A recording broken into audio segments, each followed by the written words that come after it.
Dead on the spot ang 42 anyos na si Crisanto Patimo alias Toteng matapos makaengkwentro ng mga pulis sa barangay 25 3rd Avenue, Caloocan City, bandang 1:00 kaninang madaling araw. Ayon sa hepe ng Caloocan Police Station, matagal nang pinaghahanap ng pulisya si Patimo dahil sa umano'y pagtutulak ng ilegal na droga at pagkakasangkot sa ilang shooting incident sa lugar. Actually, nire-research namin to, mailap talaga. At gusto nga sana naming huliin at para malaman kung ano pa yung mga ibang involvement niya at kung ano yung pinagkukuhanan niya yung droga na ibinebenta niya. Nang makatanggap umano ng impormasyon ng mga kawani ng Drug Enforcement Unit, Intelligence at Special Operating Unit ng istasyon sa kinaroroonan ng suspect ay nagsagawa ang mga otoridad ng surveillance.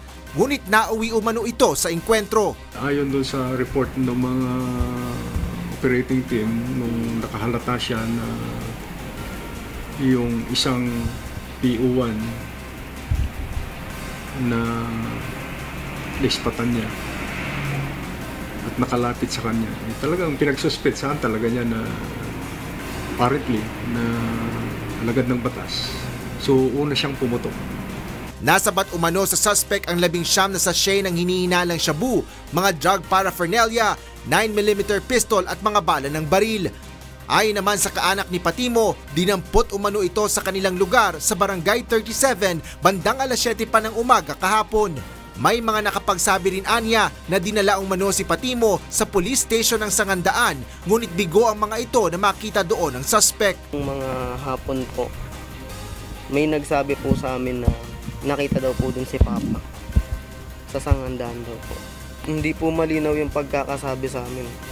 Sabi lang daw po, meron daw pong bagong huli dun. Toteng po ang pangalan. Matapos ang umano'y paghahanap ay natagpuan na lang ng mga ito ang suspect na wala ng buhay. Aminado naman ang kaanak ng suspect sa paggamit ni Patimo ng ilegal na droga. Asher Cadapan Jr., UNTV News and Rescue, Caloocan City.